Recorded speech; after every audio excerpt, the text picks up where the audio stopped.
It's the wealthiest region on the planet. The words tallest, largest and richest precede virtually everything and everyone here in Dubai, the epicentre of extravagance. In this part of the world, status is everything, and behind the gold-plated gates lie a whole host of exotic pets. In the desert, just a mile from the world's tallest building, staff at Dubai's largest animal hospital prepare for another busy day.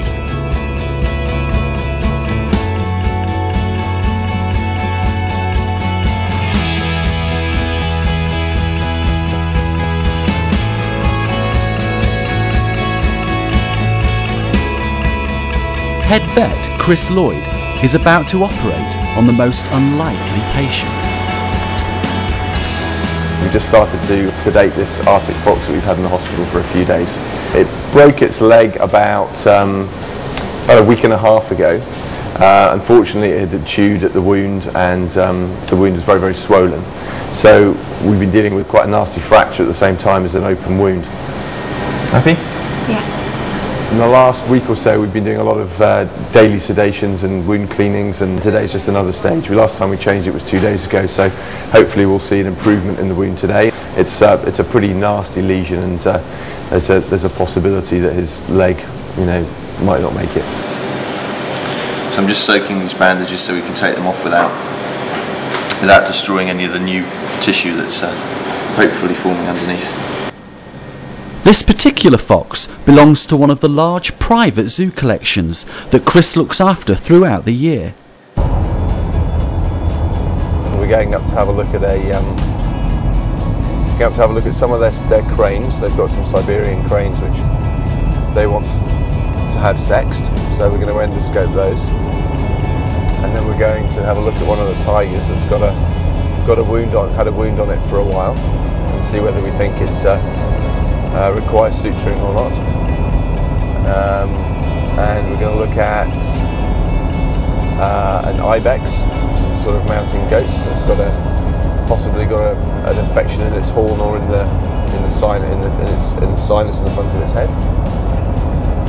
And possibly have a look at a little tamarin that might have been caught in a fight. It's got a bit of a cut lower there. So a few things to look at.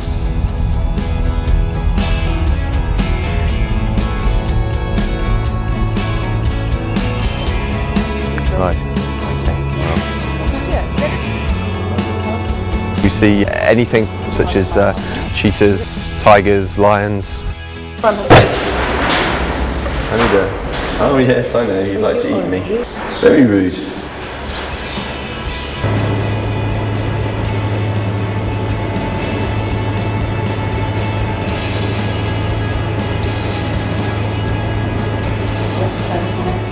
Let's add that here. Okay. And this is a male. So what you have here is you have its gonad, so it's its testicle.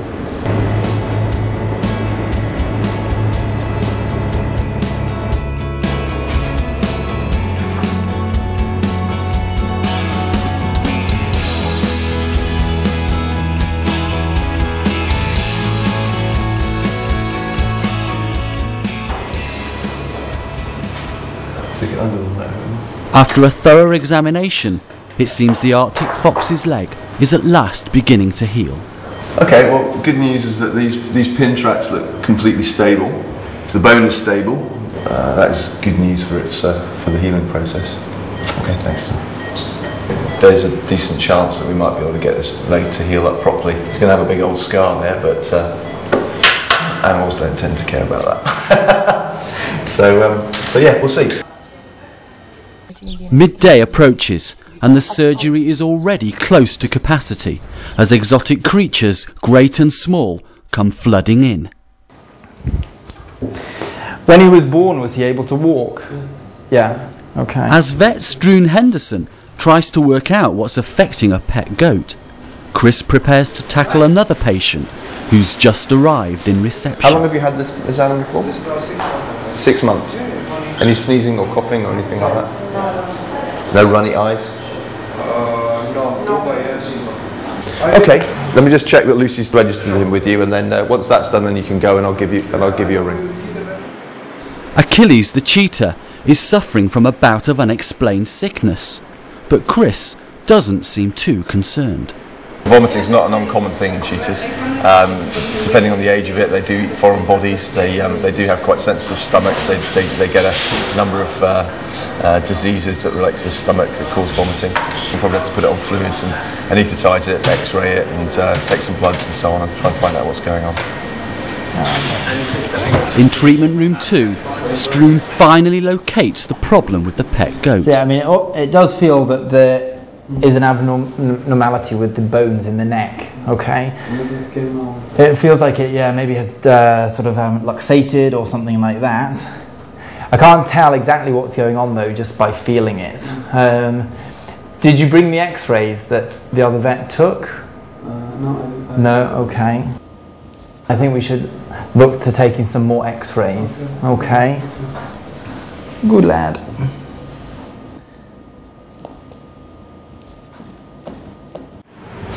With the Arctic Fox operation complete, Chris focuses on his next patient. Just 5 minutes into it. No, so not so friendly, huh? Yeah. I think we'll give you a little dart. Veterinary nurse Tara Scott plays an important role supporting the hospital's 3 vets. Some of the cheetahs that we actually come in, you can handle them, so we can then just give them an injection. But this one, the owner said it's not friendly, and we just went in and it's growling, so it's safer for us to then just use the blow dart, and then the animal's asleep, we handle it more safely. So it stops us being injured and less stressful for the animal if they're not used to being handled as well. So this is our blow dart box. There's these needles here. What happens is we put a little plug over the end, and then as it goes into the animal, the plug comes up, and we use a pressurized syringe, and that then injects the drug into the animal. With these sorts of animals, as soon as you do anything that there's a little bit of pain involved, you know, they can give you quite a nasty bite. So we'll just dart him with a blow pipe through the cage. He should work quite quickly. He should be asleep within 5 minutes or so.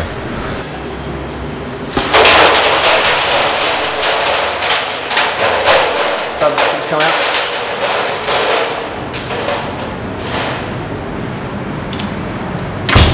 So normally we leave them for about 10 to 15 before you remove them, because some of these drugs, they can give a false impression that they're deeper than they are. So sometimes you can go in and suddenly the head's up when they're, you know, looking to give you a bite. With Achilles out for the count, Chris can safely begin his examination. Yes, please.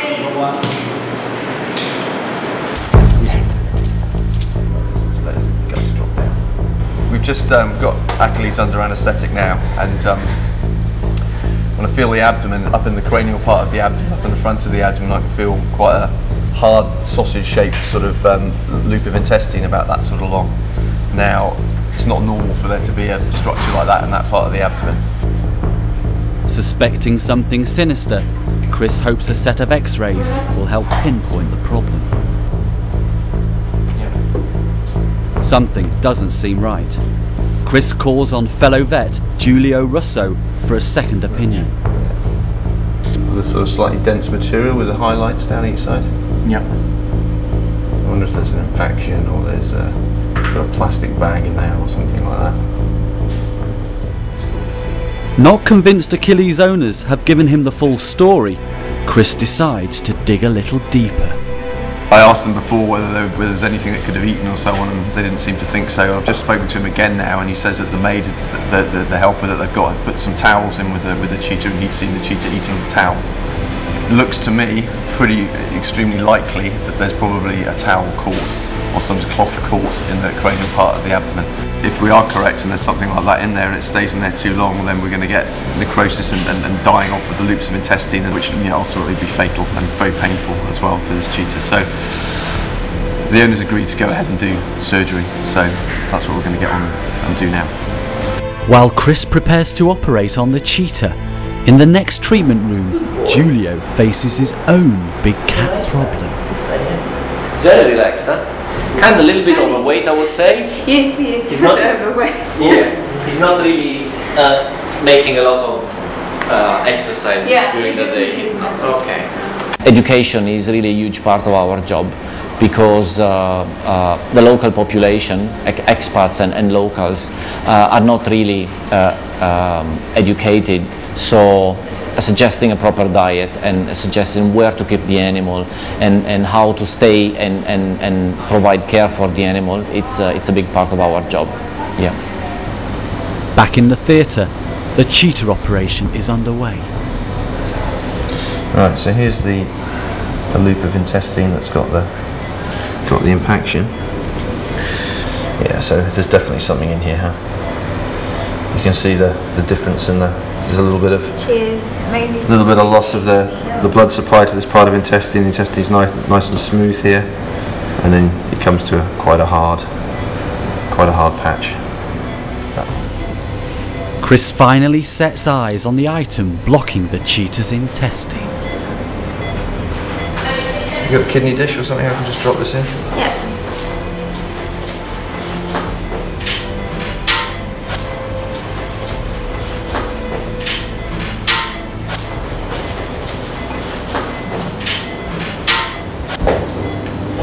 Okay, if we can take that away from me, please. If we can just... Thanks to Chris and his team, Achilles should soon be on the road to a quick recovery. There you go. Finished. The operation seems to go quite smoothly, and yeah, pretty optimistic he'll make a full recovery. So hopefully this owner will remember not to leave things like towels in the enclosure again.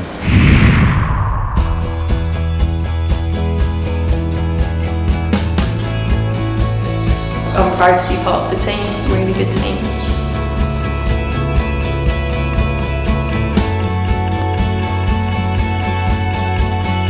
As another day draws to a close, who knows what tomorrow will bring for Chris and his dedicated